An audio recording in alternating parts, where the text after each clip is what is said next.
Okay, guys, well, here we are. The next Nostalgia Critic video for me to react to is, well, something else Nostalgia-ween. And even though we're up to now this month, who cares? And I did this before.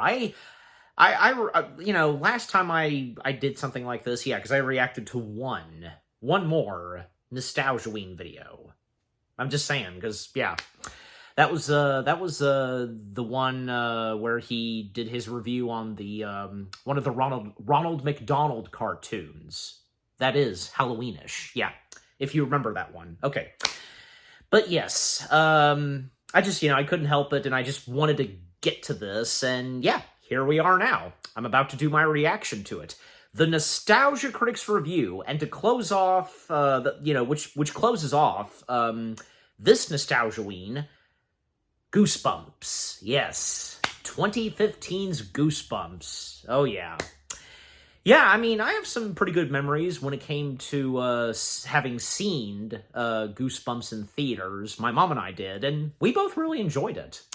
Now, for me and my history of Goosebumps, well, I mean, first off, I never grew up with Goosebumps that happened in the 90s. And seeing as how that I'm a 2000s baby, but technically, I remember that around, say, the good old days of Cartoon Network, and back when Clone Wars was on, that was my biggie that I watched on Cartoon Network most of the time. I remember seeing, like, the promos and bumpers that Cartoon Network was going to re-air Goosebumps, and this, of course, was around Halloween time. I remember when seeing those, and that was when Season 1 of Clone Wars was happening, so, yeah. And maybe you remember that as well.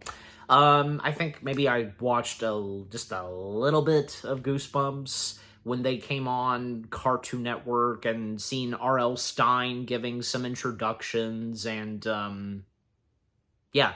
And I just recall that the way that they were showing shots of Goosebumps, and the way they were describing it, being very scary. Well, I mean, yeah, but, in a fun way, of course, and with what Goosebumps is really like.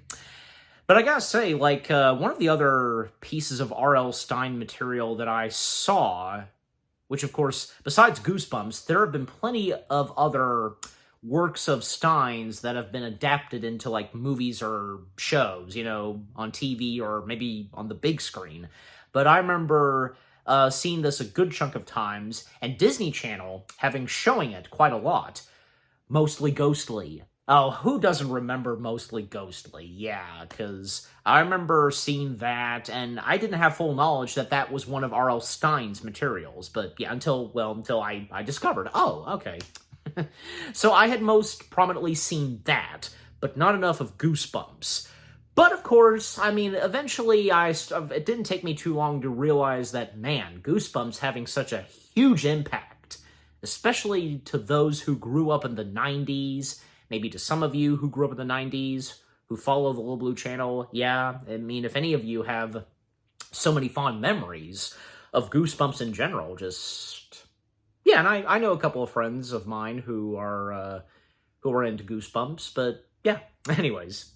But yeah, so, I seem to recall the Nostalgia Critic, he technically had talked about this before, in one of his past Nostalgia-ween videos. I think it was one of his top 11, wasn't it? I'm pretty sure, yeah. I'm sure you know, too, but yeah. But yeah, it's great to see that Doug, as the Nostalgia Critic, has finally sat down and going through, breaking down, and reviewing Goosebumps, all the above, just, yeah, from beginning to end. So yeah, I'm looking forward to this. And again, the fact that this is the close to this Nostalgia-ween. So yeah, okay. So yeah, and maybe hopefully Doug will have some positive things to say. I don't see why not, because yeah, I mean, again, the Goosebumps movie, as far as I recall, did very well. Now the sequel, that's another story. Anyways, all right, so here we go. Starting the Nostalgia Critics review of Goosebumps in 3, 2, 1, and away we go. us out at Grand Rapids Comic-Con November 14th through the 16th. Hope to see you there. All right. Volume and brightness is good. All right. Here we go.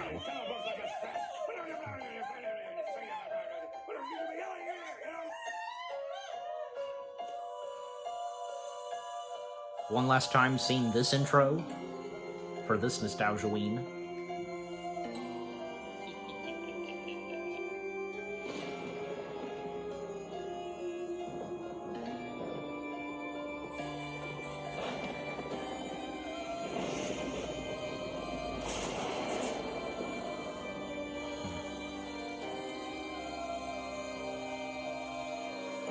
That's amazing, because, you know, with the Creepshow vibes and with its animation. And then the ghost said, "And I will haunt you forever." Ah! Critic, you have to finish the ghost story. This is dumb.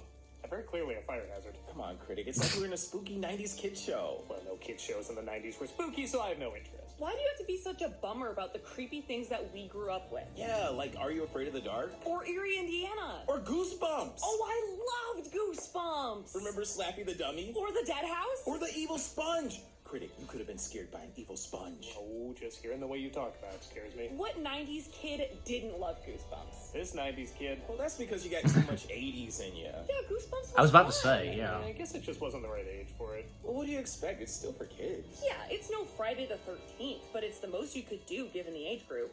I don't know. I don't think that's true. Oh, yeah? What's your idea? And proto-Harry Potter. Flashlight.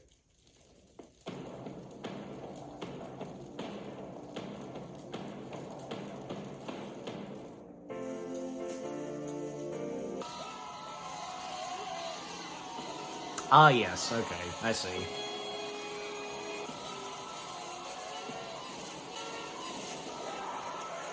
That came out in the 70s. Yep, disturbing. Yeah, Goosebumps just wasn't my thing. Poor Malcolm and Heather. That's not to say there aren't a lot of good things that came from the series. The late 80s and early 90s was not a popular time for kids to read, so any book, let alone a franchise that made it cool, was something to be admired. I wouldn't go so far as to say the show is so bonkers, it's actually pretty fun in a campy way. And the spin-off series years later is legit pretty damn good. But aside from Yeah, the that's Scary good to Stories see. collection, I just never found any of the stuff marketed as scary kid stories. Sucks it got canceled. Scary as a kid. R.L. Stine should be congratulated for how he got so many young people into reading, but that doesn't mean I have to get into it myself. And it could very well be an age thing. I remember I have friends that read them and really liked them, but it always felt like Happy Meal Stephen King when the real Stephen King was right there.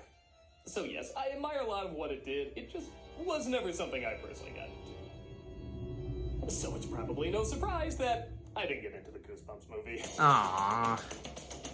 And here I said I was hoping maybe he'd have some positive things to say. 10 years ago in 2015, even if you're not a Goosebumps fan, you have to acknowledge this is a pretty good idea. The author of the stories keeps all its monsters and ghouls locked up in his books, and if the books are ever opened up, they escape. Again, feeding into the idea that you should read, because it can feel so real, it's like the stories are coming to life. It is really clever. It's also a pretty inventive excuse to get as many Goosebumps stories in there for something called Goosebumps the Movie. You want to get as many as you can, and this was a smart compromise. And while it looks like a lot of critics and audiences got into this film, I found it pretty underwhelming. Even if you take out I didn't get into these stories as a kid, I still thought the premise could be really fun and imaginative, but most of the time it ends up just doing the bare minimum. And even when it does that, it does it in a very distractingly odd way at times. It's not an odd way that brings me into the strange world, it's more an awkward way that keeps me at a distance from getting into the strange world. It's not an awful movie, but it is one that has plenty of material to playfully mock, and that's what I'm going to do today. So let's wrap up Nostalgia-ween with a scary PG movie. Hey, look, there's a movie called The Haunting. It's only rated G. Yeah, that shouldn't be too intense. You were saying? Let's take a look at Goosebumps the movie. The film opens with Sony Animation. I knew it. I knew Jack Black wasn't human. He's too poorly animated. As we see Zach, played by Dylan Minnette, and his mother Gail, played by Amy Ryan, moving to a new town for her job as vice principal. Yeah, Jack Black's forming a genre of kids' films about moving to a new place and wacky stuff happening, isn't he? I'm staying because I love you. Oh, I love you too. And I looked into it legally. I'm blanking on until Jumanji. I'm 18. Well, good, because you're clearly 20. They're welcomed by Aunt Lorraine. Hi, from New York, it's my sister Gail. A special guest, my nephew Zach. I instantly hate Aunt Lorraine. She, of course, has a lame gift for him. Make sure it fits. Try it on right Oh, now. yeah, take her for a spin. Oh, I mean, come on. You look great at that piano bar down the street called Chihuahua and Handbag. Smooth. He meets his neighbor named Hannah, played by Odea Rush. How long was the drive from New York? Depends how long do you make a joke about his hat. I can just tell by the pretty hat. There you go. It's about go to hell hours. And he also meets her father, What? R.L. Stein, played by Jack Black. Do you see the fence? You stay away from my daughter. You stay away from me. We won't have a problem. Good, Jack. Now why don't you try the over-the-top one? Oh, did I mention Zach also has a dead parent? Hopefully a change of scenery will help. Not a change of bargain bin cliches, though. We'll keep those around. I'm not sure walking in with the vice principal is the play. He goes to school the next day where he meets a kid named Champ, played by Ryan Lee. So, you're the new kid. With the size of that school, there must be several of the new kid. And neither him nor his mom seem to fit in well. We are so excited for Friday's fall dance. We can't stop twerking about it. Yes, you can definitely tell that her and the principal Who did that? have worked with kids for a long time. Hi, Taylor. Hi, Chum. She's never talked to me before, so we're making progress. I hope you enjoyed this live recording of my high school love life. Hannah, though, takes a liking to Zach and even shows him a secret area where she likes to hang out. That was a cool look for you, Doug, in that picture. Playing it by ear. Hannah? Yes, Zach, follow the stranger into the woods. Okay, these lines were not written for this actor. These are Michael Cera, Jonah Hill, John Heder lines. And while I will give credit, this John guy Heder? does bring a lot of I charm don't to know. the role. Look at him. Does he look like someone the geek of the high school would say, hey, he looks similar to me, maybe we can hang? Or would be afraid a girl half his size is gonna kill him? Come on, scaredy cat, we're almost there. Why are you acting so afraid of everything? You're the most intimidating looking thing on screen. Well, I mean, that's not to say We that. built it years ago, but then we Yeah. ran out of money. Pretty cool. They continue to supply power to a place that was abandoned so long ago. Clearly, what are you doing? What are you afraid of? I do this all the time. I hate the suburbs. With their stupid theme parks hidden in their stupid forest. That's so suburbs. Why'd you move to Madison? My mom said to me, if you can live anywhere in the world, where would it be? Can we please move to Madison, Delaware? Okay, like I said, he is a little charming. When they return home, her father is angry she was out, to a point where he may have killed her. Hannah! Please don't play your scenes from Mandalorian again! Hannah's in trouble. Oh, who's Hannah? She's in trouble? Mom, why are you talking Please like play that? Timothy Simons and Amanda Lund. You're under arrest. And they're weirdly the funniest thing in this. Yeah, how many That's a times good have you thing. seen goofy cops, not just in kids' movies, but any movie get that many laughs, but these two really know how to make these lines work. Do you have any idea what the penalty is for filing a false police report? 3 years. Yep, it's close. It's a written warning. Surround sound. I didn't know being an audiophile was a crime. What a file? Whoa! Can we just follow these two? The author says he does have a daughter, but she hasn't been around for a while, so they obviously believe him over Zach. Gail, it's Lorraine. I can see you. It's your sister. Was that painfully bad ADR really needed to clarify that? It's your sister. I know my performance was so subtle, perhaps you forgot me. You know what he needs? A night in with his aunt. Well, I mean, she's just Dazzling. being goofy, so. The aunt decides to babysit Zach. Again, being so close to drinking age, I think he can look after himself. But he sees her yeah. again in the window. He distracts his aunt and So could I. over to help. We can. No girls, but there's a psychopath. I called him and pretended to be the cops and asked him to come to the station. You can get in big trouble for that. It's actually just a written warning. Okay, so some of these writers worked on movies like Ed Wood, and sometimes it shows. Ah, okay. That I didn't realize. And then I'm like, oh yeah, it's also the people who wrote Cody Banks. Well, they had bad luck on that. So the writer of Goosebumps. What's he doing with a bunch of kids' books? These are kids' books. Kids' books help you fall asleep. These books keep you up all night. I don't know, they'd be like NyQuil the novel for me. Hannah appears alive and well, but one of the books is knocked over and accidentally unlocked.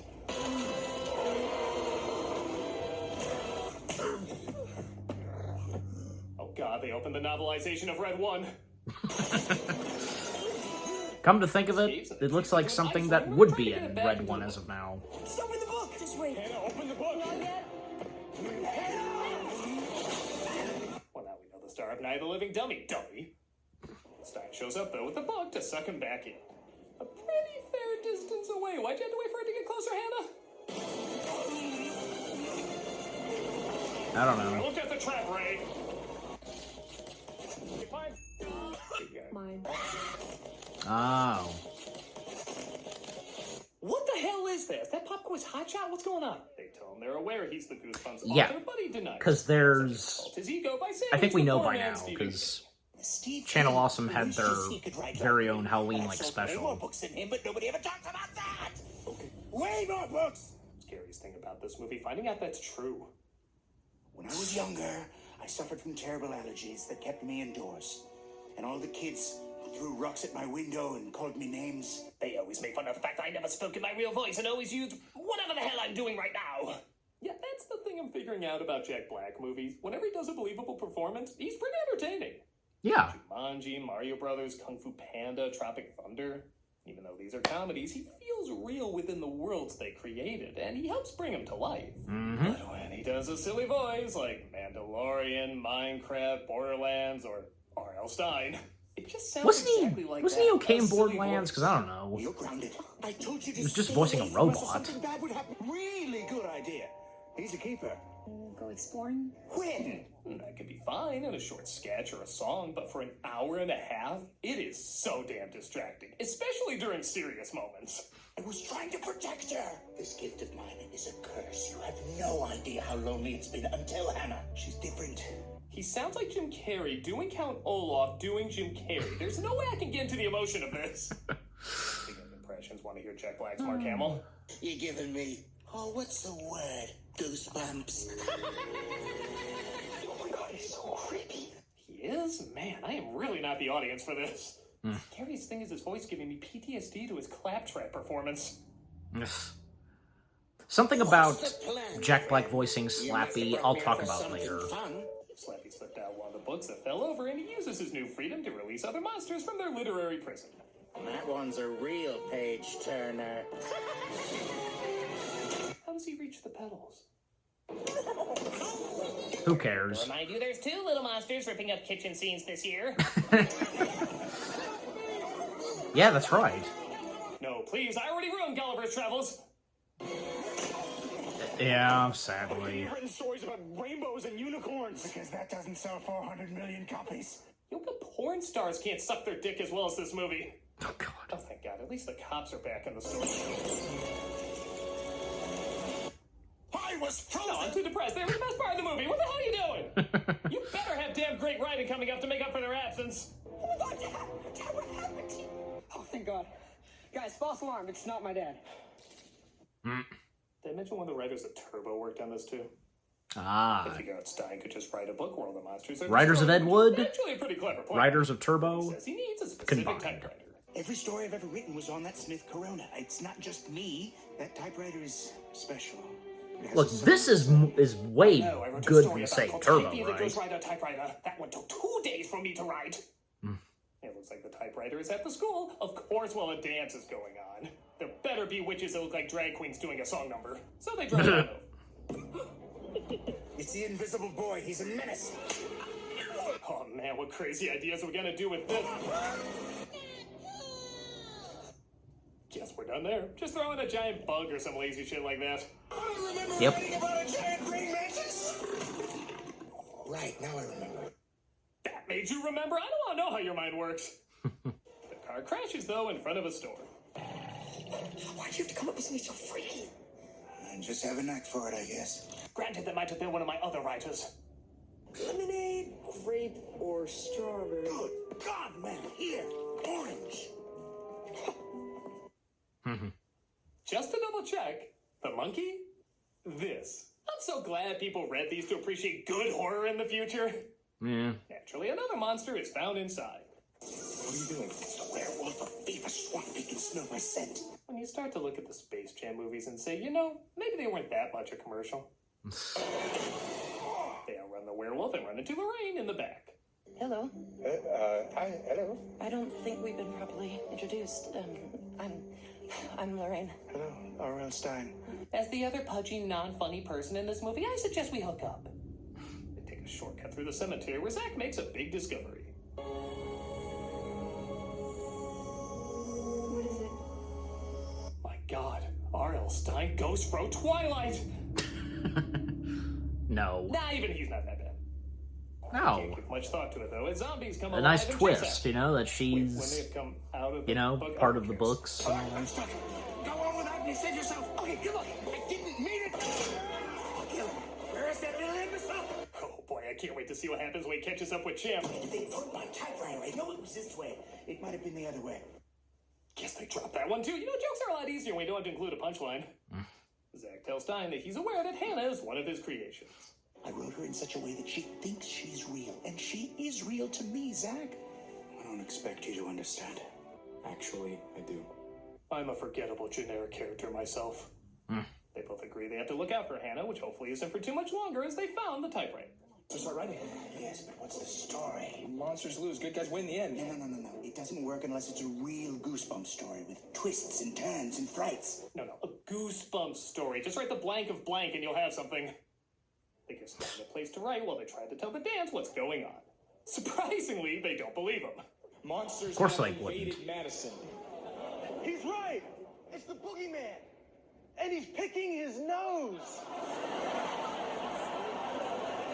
Really captured the voice of the youth, didn't they? He's picking his nose. Wait till you hear my rendition of Jingle Bells, which may include a certain odorous crime fighter. And we'll give credit, they do believe him pretty fast, so they don't drag that out too long. Yeah, good thing. Stein is already working on a story to track them. They're R.L. Stein's monsters. He's here and he can fix this. And don't worry, he's a very quick writer. The first thing said about the books I agree with. Another commercial break. We should be helping. We should be leaving. Who are we again? Oh, that girl we saw for like a second at Champ Wave 2. I guess that's enough time to have them get together. You saved my life, Champ. It's actually Champ. The pants, lose them. But should we talk more? You literally got my name on lose the 'em. yes, man. Let's stop Stein from finishing his story. You know, I'm not gonna lie, I'd rather just watch the school stage production of The Shining. But Zach and Hannah Yes. scare him off. Dummy broke my fingers. And Red Almost Rum. finished, only 1 or 2 That's pages awesome. It was the longest I ever took to write one of my stories. However, Stein thinks about handing himself over. I'm coming with you. Hannah, no, I need to do this alone. I've been running away from people my whole life. I was so angry at the real world that I created these terrible monsters. Again, it's hard to care when you're sounding more and more like a South Park voice. We must get them to the National Association of Marlon Brando lookalikes. It was clear there was only one place in the park left to hide. I can't type while I'm walking. Then commit it to memory. They hide in the amusement park where Stein says Zach has to finish the book. Wait, I thought it had to be Stein the whole time. What other stupid rules is he making up? Again, I don't always finish my own work. But Zach accidentally writes that all the creations go back into the books, including Hannah. If we open the book, that It means... means I'll be stuck on a shelf someplace forever. Trust me, if I'm this boring as a character, nobody's gonna want to read my story. You know? How many sweet 16s can one girl have? She comes to grips with her existence in the most underwhelming way possible. Hey, he really does know how to write a Stein ending. And all the creations go back on paper. Including her. Don't worry, I'll write a less suicidal one next time. Actually, I'm not too far off, as when the town goes back to normal. I'll give you a 60-second head start. It's okay, Mom. Let's go together. I really feel like we've grown the 1 minute of screen time we shared when all the chaos was going on. Hello, Mr. Stein. Hello, Mr. Black. He's the new drama teacher. And yeah, okay, that's kind of cute. We get Yes. That's clever. She'll Also. always be in here. And in there. And also right over there. Okay, that was good. I'll admit when there's a good joke. I may have written one more book. This one I wrote during a commercial break for Tales from the Crypt Keeper. Yeah, we're looking for unlocking that buried memory. I know, I guess I did follow through on the Invisible Boy joke. Revenge. Oh my god, it's the scariest scene of all! Realizing this should have been done as an animated film! Done in the style of those awesome covers! I mean, for God's sakes, you were pretending it was animated already! And that was the Goosebumps movie. I think it goes without saying it's not for me. Well. It's clear both the books and the film have a following, and I guess there's nothing really harmful in it for kids. It's not awful or anything like that, it's just everything I usually don't like about Goosebumps. It's safe, bland, and feels watered down. I guess I was spoiled with the messed up shit I grew up with, but honestly, if this was your jam growing up, I guess I can see a little something to it. Not every kid's gonna see the Universal monster movies or read a lot of gothic classics, so maybe stories like this are a good introduction to get them into the classic icons and spooky ideas. Yep.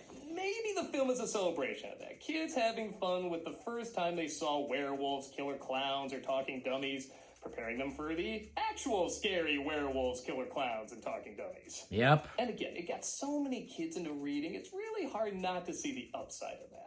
I think I was just the wrong audience at the wrong time. If these stories hit you in just the right way, then this movie's a great send-up to them. But if you never found yourself getting into them, then this is the slappy I'm probably gonna put on again. And that about does it for Nostalgia Ween. Thank you for joining me again, and yeah, I wonder how they're holding up with those 80s PG movies. Oh boy. Aw, you watch Poltergeist without me? I'm the Nostalgia Critic. I remember so you don't have to. You know those were real dead bodies they used in that pool scene? Did they watch Poltergeist? If so... You can't stop twerking about it.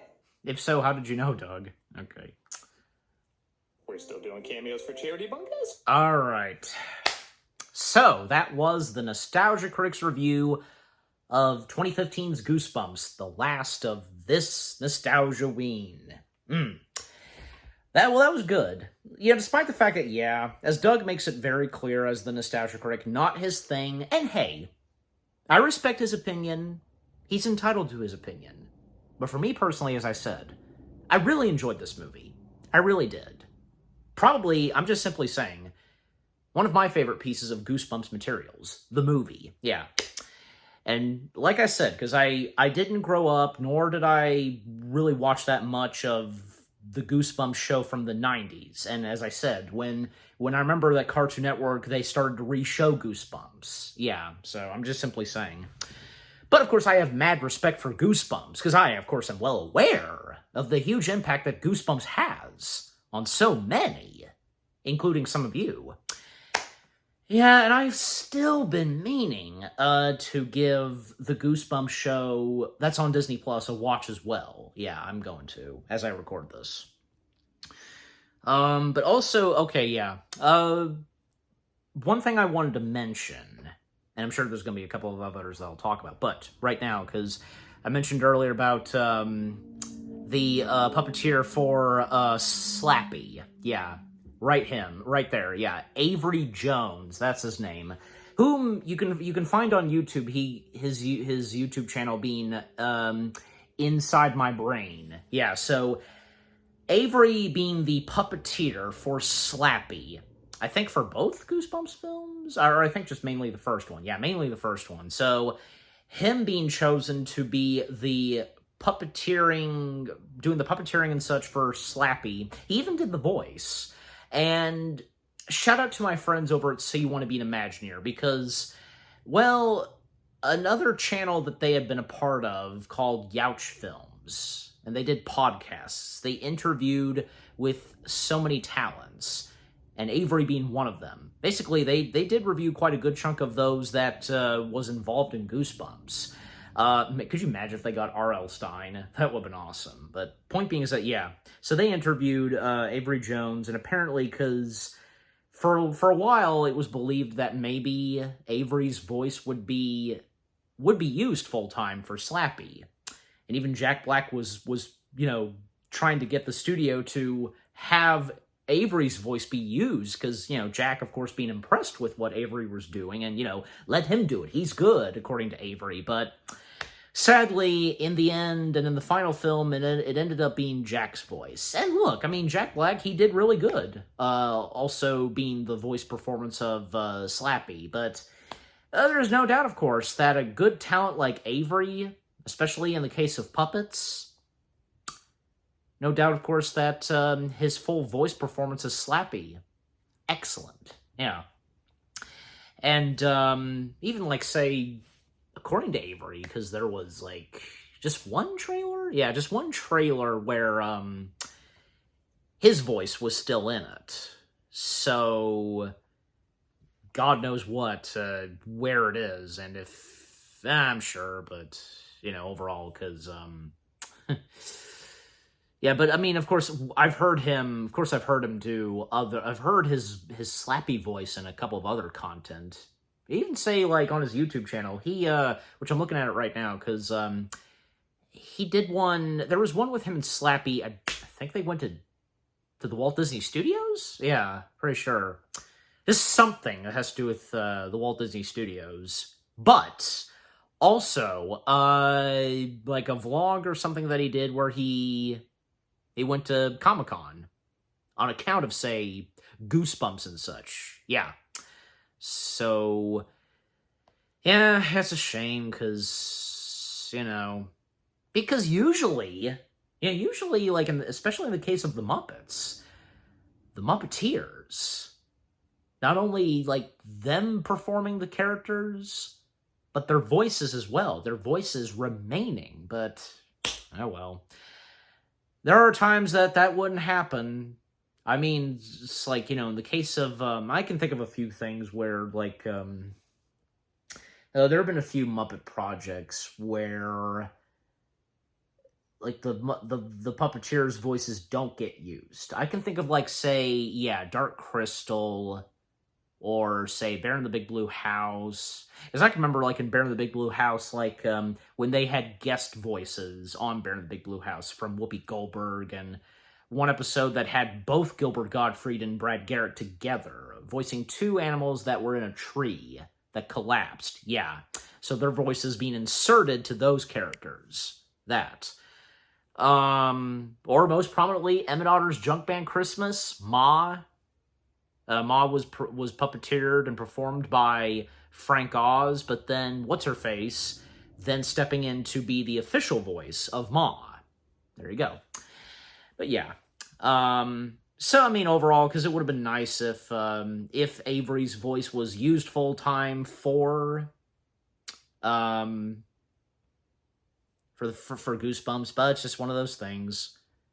I'm pretty sure because Avery didn't talk about this when he was interviewed, because I would assume that probably, Jack Black, apologized. I don't see why not, knowing Jack Black, apologized to Avery because, the fact that, well, I mean, it's obvious that Jack was not able to convince the studio to have it be Avery's voice full-time. Just, yeah, oh well. And very similar to a couple of other things that even those that were on that podcast were brought up, because it's like, best examples, when, I'm blanking on his name, who played young Clark Kent in the first Superman film. His voice got dubbed by Christopher Reeve, and Richard Donner, both of them, they went up to Jeff York, that's his name, yeah, I think so.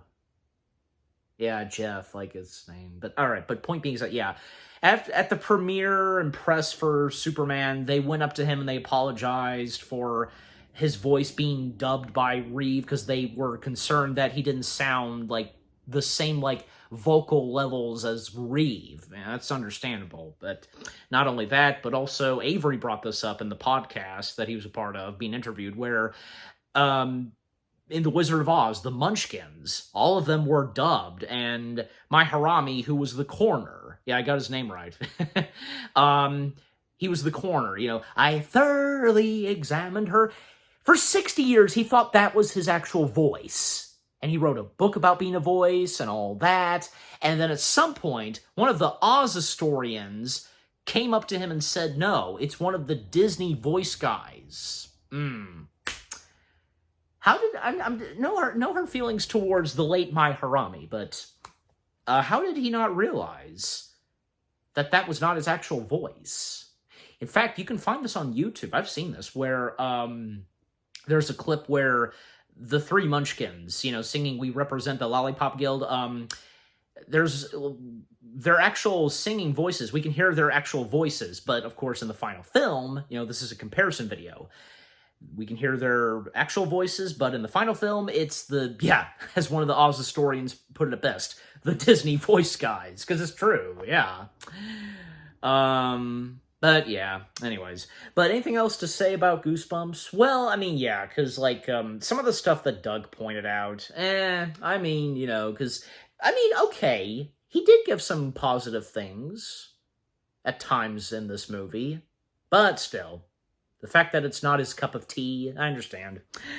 But yeah, I mean, the jokes that he points out, everything that's going on in Goosebumps works pretty well. And yeah, I had a feeling that he was going to point this out, and he does so.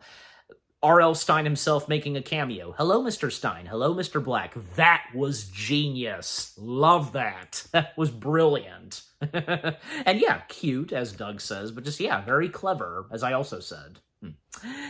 Yeah, and you know, had a nice happy ending. What's-her-face coming back in, and yeah, now they can finally get together. So yeah. And Halston Sage, yeah, that's her name. Because I think this was one of my earliest introductions to her. Because, like, I mean, I need to go back and look because, like, yeah, some other stuff that she would do that, you know, would kind of make her go big. Because, well, I mean, I can think of this. Maybe you can as well. The Orville, because just 2 years after having done, say, Goosebumps, well, she would find herself being a part of the cast of the Orville.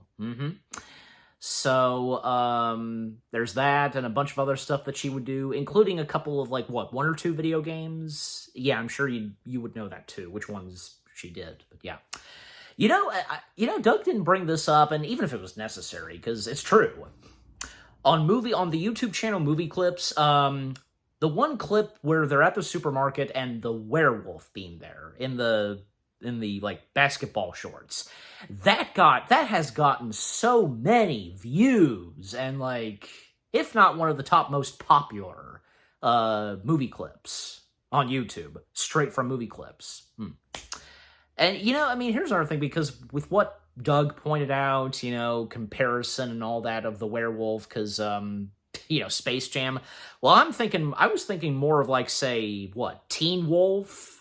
You know, because if you think about it, I'm just simply saying, you know, because, you know, Michael J. Fox's character, literally who's a basketball player, he plays basketball in high school, well, he would find himself at one point being turned into a werewolf. So I'm just saying, because, like, that's a good example right there. But anyways. All right. But yeah, anything else to point out? Well, I mean, yeah, the opening and closing skits, you know, that was pretty great with Heather and Tamara. Yeah, and especially if I talked about this before, because yeah, because it seems as though that with Tamara's departure from Nostalgia Critic videos, and not to say that she's abandoned Channel Awesome altogether. No, because, well, I mean, as on account of Channel Awesome's Halloween special, you know, and the little tease of it in the middle of the Goosebumps review. Tamara still being a part of it, and be appearing in that. So, not doing any Nostalgia Critic, at least, like, for rare occasions where she would occasionally reprise her characters, you know, like maybe say Hyper Fangirl, but point being, doing other projects for Channel Awesome. So the Halloween special being one of them.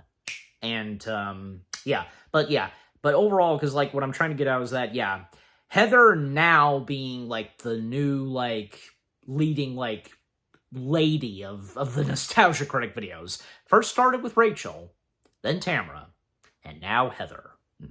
Yeah. At least, you know, Malcolm being there still. And, yeah, and, you know, because Heather being no disappointment. However, like, that other, I'm blanking on her name, and I'd have trouble pronouncing it. What's her face? The redhead one. Because she's been totally absent. I wonder, because I know I've probably asked this before. Maybe I knew, but I can't remember right now, because did she technically disembark? Or is she technically still there? Because, well, at some point, because, like, the intro for the Nostalgia Critic video is shortened. Very, so, yeah. I mean, Jim Bean's still there, Rob, and all that. But, all right, let's not dwell on that further. Okay. But as I said, like, the opening skits involving Heather and Malcolm. And, yeah, Doug, he is not wrong there, because the stuff he grew up with in the 80s, him being an 80s kid, yeah, that was some scary shit. It's true. Pardon my French, but it's true. But anyways... Well, I mean, yeah, because, like, there's no doubt, of course, that anything that came out in the 90s still being scary. Maybe not very close to the level of what was scary in the 80s that Doug pointed out, that montage, yeah. Just saying. All right, but just overall, the Nostalgia Critics review of Goosebumps, 2015's Goosebumps, was pretty good. Not bad. And him being in all honesty and saying that he was just not into it, I respect his opinion. We all should respect each other's opinions when it comes to, any movies or shows, you know what I mean? Anyways, okay, so, overall, that was really good. His review of 2015's Goosebumps. And again, as I said, and I'm sure the same goes for you, I really enjoy Goosebumps, and as I also said, one of my favorite Goosebumps materials. Yeah. Okay, so what about you guys? What did you think of the Goosebumps film itself? I'm blanking, just slow down. What did you think of the Nostalgia Critics review of Goosebumps? Okay, and the movie itself. There we go. Yeah, in that order. What are your fondest memories of the Goosebumps film itself? Any of you that got to experience this in theaters? And maybe some of you, did you check out the sequel? I don't know. Because what happened to the characters of the first film? They're just being totally absent, and here comes no hard feelings on the new characters. Hey, at least we got Jack Black as R.L. Stine again, and the monsters, but, oh well. Well, the sequel turned out to have bad luck, that's all. But even after the sequel, the later Goosebumps materials that came out, most prominently the new Goosebumps series that made its way to Disney+, yeah, that was good. Anything you agree and disagree on with what all Doug had to say in his review of Goosebumps as the Nostalgia Critic? Did you get some good laughs, good chuckles, and even say with the jokes he pointed out and all that, the jokes that he did, the opening and closing skits with him, Malcolm, and Heather, and yeah, I'm sure there's no denying for you that the stuff that Doug pointed out that he grew up with, yeah, scary. Very scary. PG films in the 80s that had scary shit to it, creepy visuals and all that. Oh well. And, on account of with what Heather and Malcolm was talking about, the stuff that obviously they grew up with in the 90s. Yeah. But yeah, and also, if the 2015 Goosebumps film is one of your favorite pieces of Goosebumps materials to be brought to life, yeah. But overall, and if you had any of the Goosebumps books or anything like that, if you're a fan/admirer of R.L. Stine, and by the way, one more thing to mention. I meant to mention this. Yes, because it's true. It's thanks to R.L. Stine that, got kids into reading. And then fast forward a little later, same thing would happen when J.K. Rowling stepped in with Harry Potter. Facts. Pure facts. It's thanks to both of them. Definitely. Okay, so that's out of the way. Yeah. But again, overall, what did you think of the Nostalgia Critics review of Goosebumps itself from 2015 with what all I've had to say, my reaction to it, and what did you think of my reaction to the Nostalgia Critics review of Goosebumps itself? Leave comments and give this reaction video a like, as always. And so guys, with all that being said, thank you very much for watching. I hope you guys enjoyed my reaction to the Nostalgia Critics review of 2015's Goosebumps. More reaction videos are coming your way. They're going to be awesome. Keep looking forward, and I will see you guys in the next video/reaction. Take care, and until the next Nostalgia-ween. Peace out, and happy anniversary to the Goosebumps movie itself.